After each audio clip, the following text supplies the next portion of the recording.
경찰이 101일간의 굴뚝 농성을 마친 쌍용자동차 노조 이창근 정책기획실장에게 구속영장을 신청했습니다.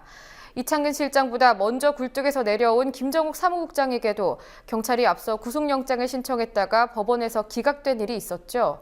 당시 경찰의 영장 신청을 두고 권한남용이다, 애초에 무리한 신청이었다는 비판이 있었는데요. 마치 데자뷰를 보는 듯합니다. 뉴스 리뷰 첫 소식으로 살펴보겠습니다. 안녕하십니까? 네.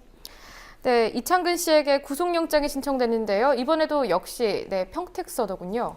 네, 경기 평택경찰서인데요. 평택서는 오늘 이창근 금속노조 쌍용차 지부 정책기획실장에 대해 구속영장을 신청했습니다.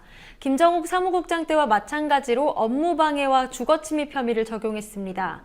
경찰은 도주나 증거인멸의 우려보다는 범죄의 중대성을 고려해 구속수사를 결정했다며 지난 13일 김정욱 국장에게 청구할 때와 같은 이유를 댔습니다. 당시 법원에서 영장이 기각됐었는데 또다시 신청하는 거에 대해 경찰은 기각되더라도 영장을 신청하는 것이 옳다는 판단을 내렸습니다. 한편 이창근 실장에 대한 구속영장 실질심사는 내일 오후 2시 수원지법 평택지원에서 이뤄집니다. 사실 범죄의 중대성을 이유로 들어서 구속영장을 청구하는 게 문제라는 지적이 지금까지 계속돼 왔는데요. 도주나 증거인멸의 우려는 사실상 없지 않습니까? 네, 그렇습니다. 앞서 김정욱 국장에 대해 경찰이 구속영장을 신청했을 때도 없다고 밝혔고 이번에도 사실상 없는 게 맞습니다. 그러니까 민변이 성명서를 내서 이 부분을 지적한 바도 있는데요. 형사소송법 구속영장 청구 사유에 범죄의 중대성이라는 것은 없기 때문에 청구할 사유가 없다는 지적입니다. 성명서를 냈던 민변노동위원회 변호사는 무차별적인 구속영장 신청이나 청구는 검경의 권력 남용이라며 비판했습니다. 우리는 지할 역할을 하겠다라는 거지만, 네네. 그 지할 역할을 하겠다라고 판단한 그게 권한의 남용이라는 겁니다. 법원에 명백한 판단도 나와 있고, 네. 여러 정황상 구속 청구 사유에도 맞지 않는데, 네. 그렇게 하는 거는 이제 저희들 볼 땐 남용이다 이렇게 생각하는 거죠. 네, 직장인 건강보험료 정산 납부 시기가 4월이었는데 6월로 미뤄진다, 이런 보도가 나왔다가 논란이 됐는데요. 이게 사실입니까? 보건복지부에 확인한 결과 정산 납부 시기 연기는 사실이 아니었습니다.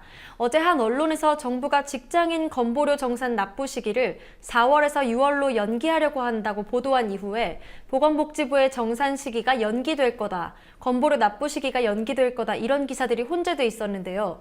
보건복지부 담당자는 건보료 정산이나 납부 시기를 6월로 옮기는 것은 아니며 올해도 예정대로 4월 중순에서 20일 사이에 정산이 있을 거라고 밝혔습니다.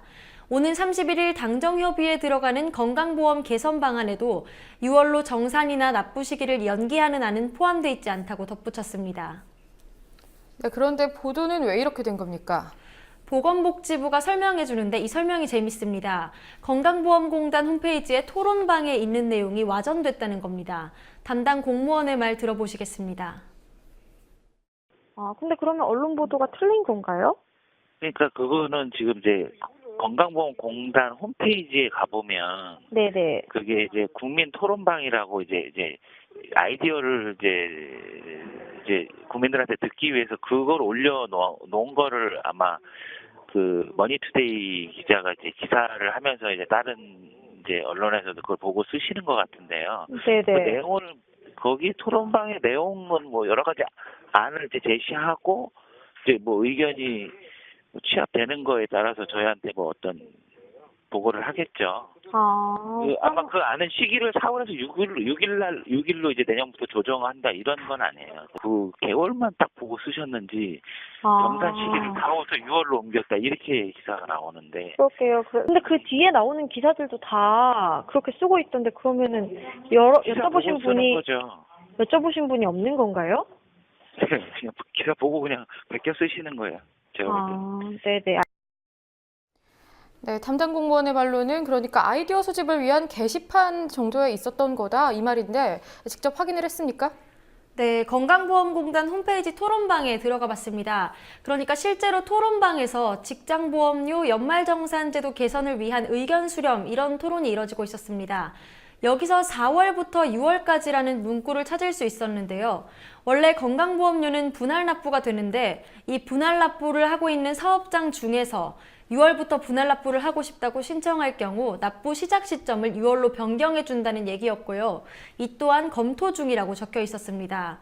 6월 건보료 납부가 30일 당정청 논의를 통해 확정되면 4월 월급에는 지장을 받지 않을 거라는 기대도 있었는데 결국 해프닝으로 끝났습니다. 예, 다음 소식 들어보죠. 예, 국립국어원이 2014년인가요? 2015년인가요? 14년입니다. 예, 2014년 신어를 발표했는데요. 어떤 것들이 나왔는지 좀 살펴보죠. 네, 일단 국립국어원이 대중매체 139개에 등장한 새로운 낱말 334개를 선정해 발표했습니다.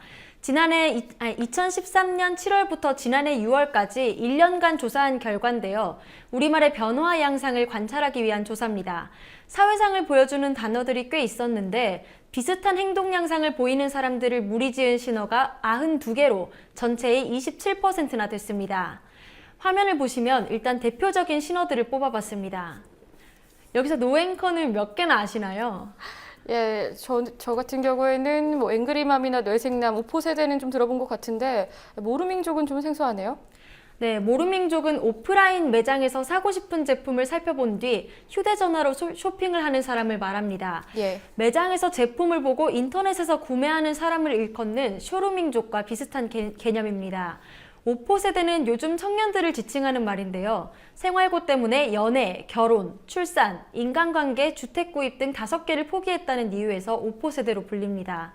앵그리맘이라는 용어는 세월호 사고 이후에 많이 쓰였죠. 사회 문제에 분노해 적극적으로 문제 해결을 위해 나서는 40, 50대 여성을 뜻하는 말입니다. 예, 그럼 뇌생남의 경우에는 어떤 뜻인지 좀 설명해 주시죠. 네, 뇌생남은 뇌가 섹시한 남자라는 말을 줄인 건데요. 예. 언변이 뛰어나고 지적인 매력이 있는 남자를 말합니다. 많은 방송에서 뇌생남이라는 단어를 참 많이 쓰고 있습니다. 다음으로 통신 관련 단어를 보시겠습니다. 2013년 신어에 통신 관련 단어들이 눈길을 끌었는데 인스타그램이라는 SNS가 있습니다. 여기에 자신이 먹은 음식을 올리면서 쓰는 먹스타그램이라는 말이 신어로 선정됐고요. 인생에 한 번 있을까 말까 할 정도로 잘 나온 사진이라는 인생짤도 통신 관련 신어에 포함됐습니다. 네, 저도 조만간 인생짤을 하나쯤 남겨봤으면 좋겠습니다. 네. 예, 교육과 관련된 어휘도 있다고 하는데 어떤 게 있습니까?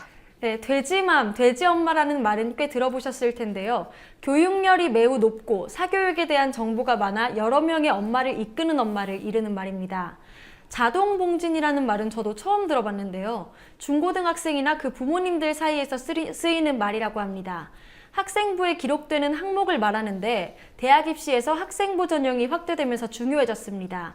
자율활동, 동아리활동, 봉사활동, 진로활동의 앞글자를 따서 자동봉진이라고 부르는 겁니다. 네, 그리고 보니까요, 감정을 표현하는 신어들도 있다고 하죠? 네, 일단 고급스럽다는 말을 고급지다라고 사용하는 모습이 종종 보였는데 이게 2014년 신어로 선정됐습니다. 예. 심쿵, 심장이 쿵할 정도로 멋있다라는 말도 신어로 꼽혔고요. 부정적인 감정을 표현하는 신어는 2개가 꼽혔습니다.